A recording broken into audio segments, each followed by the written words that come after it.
Bears Don't Read by Emma Chichester Clark. This book belongs to George. Most days, George sat on a bench at the edge of the woods and stared out at the distant hills. He wondered about life. Oh, life is lovely, he thought. Tra-la-la-la-la and all that. But is this it? He wondered. Is this all there is? His brothers and sisters never wondered about anything. They were perfectly happy chatting, fishing, doing the usual bear things, and telling the same old stories over and over again. But George was bored. He didn't want to do the usual bear things anymore. He wanted other things. But what? He wondered. Then one day, as George was strolling through the forest, he found a book lying beneath a tree. Somebody must have lost it, he thought. How interesting.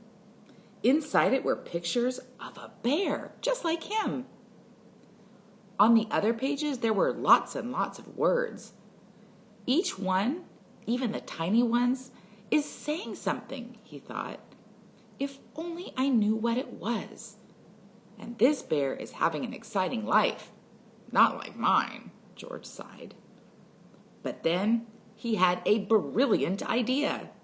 He rushed home to tell the others. I'm going to town to find the owner of this book and ask them to teach me to read, he said.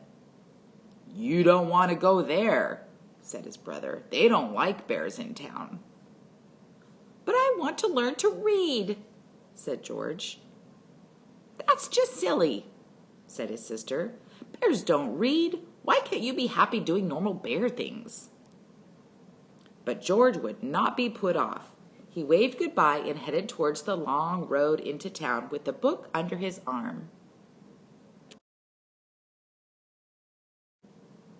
George walked for a whole day and a whole night, stopping to rest on a grassy hill under the sparkling sky. Before he slept, he opened the book again and gazed at the words. Already he felt that the world was a more interesting place. The next day, George rose with the sun, and by midday he could see the town in the distance. He smiled. It looked lovely. There must be so many people who know how to read there, he thought, and lots of new stories they can tell me. But when he arrived, everyone was running. Some were even screaming. Wait! Cried George. He showed the book to a woman rushing by. Do you know whose this is? He asked. It's from the school!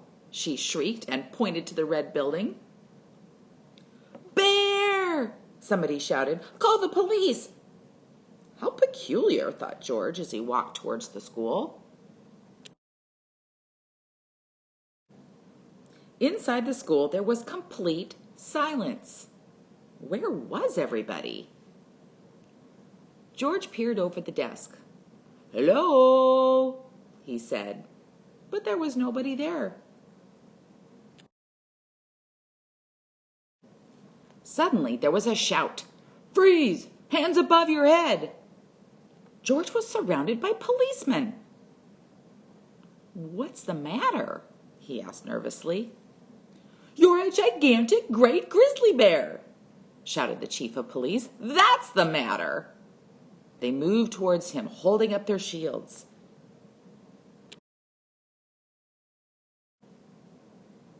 I don't want any trouble, said the chief. George didn't want any trouble either. It wasn't his fault he was a gigantic great grizzly bear. He held the book tightly in his paw.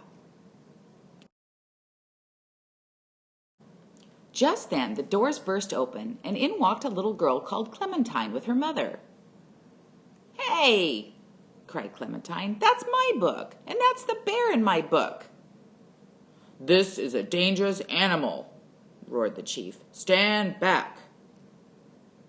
He doesn't look dangerous to me, said Clementine. No, said George. I'm not that sort of bear at all. I was just hoping someone could teach me to read. Silence, roared the chief. But Clementine wasn't listening. I'm learning to read, she said. We could learn together, couldn't we, Mom? Clementine's mother looked at George. She could see he was a perfectly nice sort of bear. I don't see why not, she said. So you'll take responsibility for this bear, will you, madam? Asked the chief. Certainly, said Clementine's mother, and there's no need to shout. She held out her hand to George. Very pleased to meet you, she said. Delighted to meet you too, said George. George moved into the summer house at the end of Clementine's garden, and each day, after school, Clementine showed him everything she'd learned. It wasn't long before George knew all the letters of the alphabet. George didn't find reading easy at first. Even though he tried hard, he often made mistakes, but luckily, Clementine was a kind and patient teacher. Sometimes the chief came to see how they were getting on.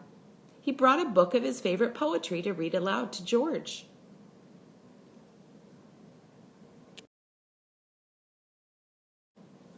Then one day, Clementine said, I bet you can read this whole book now all by yourself. George opened it and began. Once upon a time, there was a large brown bear who found a book lying under a tree.